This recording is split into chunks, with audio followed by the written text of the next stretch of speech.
Hello students, welcome to Gyanjyoti coaching centre. Gyanjyoti coaching সেন্টারের পক্ষ থেকে তোমাদের সকলকে জানাই আরো একবার স্বাগত। তো স্টুডেন্টস, আজকে আমি যে বিষয় নিয়ে পুনরায় তোমাদের সামনে চলে এসেছি তা হলো স্কন্দগুপ্ত সম্পর্কে আলোচনা। তো আলোচনা শুরু করার পূর্বে তোমাদের একটা ছোট ইনফরমেশন দিয়ে রাখি যে তোমরা যারা এখনো আমাদের সাথে যুক্ত হওনি কিংবা যুক্ত হতে চাইছো, তারা উপরের এই দুটো নাম্বারের মধ্যে যে কোনো একটিতে যোগাযোগ করে আমাদের সাথে যুক্ত হতে পারো। চলো আর দেরি না করে আমরা আজকের আলোচনা শুরু করি। তো আজকের আলোচনা হলো স্কন্দগুপ্ত সম্পর্কে। তো এই ক্ষেত্রে বলা হয় যে গুপ্ত সাম্রাজ্যের শেষ শক্তিশালী শাসক ছিলেন স্কন্দগুপ্ত। শেষ শাসক নয়, শক্তিশালী শাসকদের মধ্যে শেষতম শাসক ছিলেন স্কন্দগুপ্ত এবং ভারত ইতিহাসে তিনি ক্রমাদিত্য নামে পরিচিত। এবং বলা হয় যে তিনি আনুমানিক 457 খ্রিস্টাব্দ নাগাদ গুপ্ত সাম্রাজ্যের সিংহাসন আরোহণ করেছিলেন বলে জানা যায়। তো এবার বলা যায় যে কোন কোন উপাদান থেকে আমরা স্কন্দগুপ্ত সম্পর্কে জানতে পারি। তো স্কন্দগুপ্ত সম্পর্কে জানতে গেলে আমাদের মূলত দুটো লিপির ওপর নির্ভর করতে হয়। এই দুটো লিপি কি কি? এই দুটো লিপি হলো জুনাগড় শিলালিপি এবং ভিতারি স্তম্ভ লিপি। ঠিক আছে, তো এবার বলা যায় যে স্কন্দগুপ্তের এক গুরুত্বপূর্ণ কৃতিত্ব হলো যে স্কন্দগুপ্তের আমলে ভারতবর্ষে মধ্য এশিয়া থেকে নিষ্ঠুর ও দুর্ধর্ষ হুন জাতির আক্রমণ ঘটে এবং স্কন্দগুপ্ত এই দুর্ধর্ষ ও নিষ্ঠুর হুন জাতির বিরুদ্ধে কিন্তু অগ্রসর হয়েছিল এবং তাদেরকে এমন দুর্দান্তভাবে পরাজিত করে যে এই দুর্ধর্ষ হুন জাতিরা পরবর্তী 50 বছর পর্যন্ত ভারতবর্ষে আক্রমণ করার সাহস পায়নি।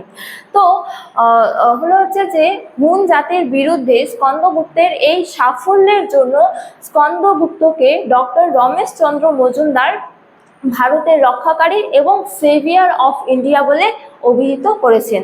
এবারে বলা যায় যে স্কন্দগুপ্ত একজন সুদক্ষ যোদ্ধা ছিলেন না, তার পাশাপাশি তিনি ছিলেন একজন সুশাসক, এমনকি জনকল্যাণকর শাসক। তো তার সম্পর্কে বলা যায় যে তিনি সৌরাষ্ট্রের সুদর্শন হ্রদের বাঁধ পুনর্নির্মাণ করেছিলেন।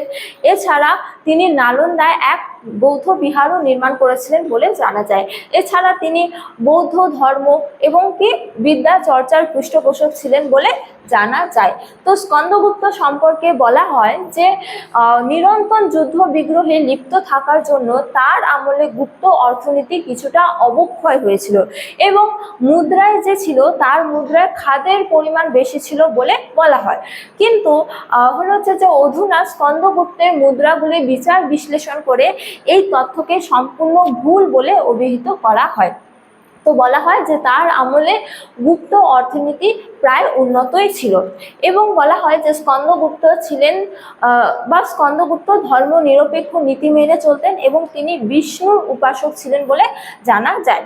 তো পরিশেষে বলা যায় যে স্কন্দগুপ্ত ভারতের এক বিরাট অংশে শাসন করতেন এবং আনুমানিক 467 খ্রিস্টাব্দ নাগাদ তিনি সিংহাসন পদত্যাগ করেন বলে জানা যায়। তো স্টুডেন্টস, এই ছিল আজকে আমার আলোচনার বিষয়। তোমাদের আলোচনাটি ভালো লাগলে অবশ্যই ভিডিওটি লাইক করে শেয়ার করো এবং আমাকে অবশ্যই কমেন্ট করে জানিও তোমাদের ভিডিওটি কেমন লেগেছে।